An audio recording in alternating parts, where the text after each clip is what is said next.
video, we're going to take a look at the Logic Pro interface. In the center of the screen here, we have our Arrange window. The Arrange window is where you're going to record your audio and do the majority of your editing work, like trimming regions, copying and pasting, and constructing automation.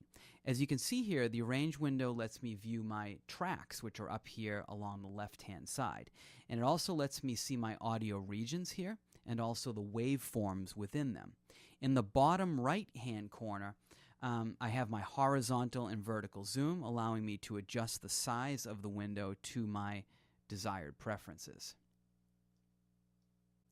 Over here on the right side of the screen, I have my toolbox, which allows me to access some of my convenient editing tools. For instance, I have the marquee tool, which allows me to trim an audio region. I also have a scissors tool, which allows me to sort of snip out a little piece of audio and remove it if need be. I also have a crossfade tool, which helps me connect two regions together in a sort of seamless transition. And I also have a zoom tool, which lets me zoom in on my audio waveforms. Right above the toolbox are some important tabs which allow me access to some cool functions. For instance, if I click on Media, I can access my audio files bin, which shows me all my audio files and their names, plus the sample rate and the bit depth that they were recorded at. I can also view my loops here in the loop browser. If I go to lists, I can look at all the markers that I've created, which can be helpful in the navigation aspects of my project. I can also click on notes here, which allows me to sort of construct notes on the session, which can be helpful when you recall it at a later date.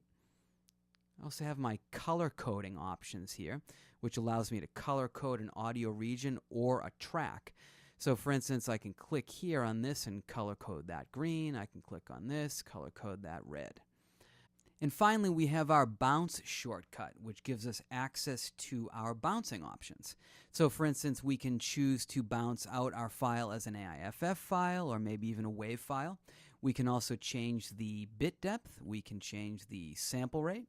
We can also choose to bounce out as either a split or interleaved file, and also whether or not to use dithering. Here on the bottom left, we have a few important windows which we can access. The first is my mixer, which contains all my channel strips for this session. This is probably the most important window of these 5 windows. We have the sample editor, which lets me do some very surgical editing that is typically not available in the Arrange window.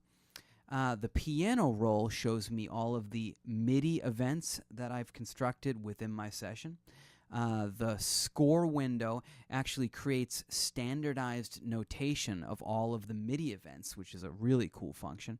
And the hyper editor is a way for us to create and manipulate MIDI data. Over here on the center bottom, we have our transport bar, which has all of our standard features such as forward, rewind, stop, play, pause, and record. And we also have some cool recording modes such as cycle region, which allows us to loop a section of audio. And we also have punch in, which gives us the flexibility of re-recording only a portion of audio as opposed to re-recording an entire track.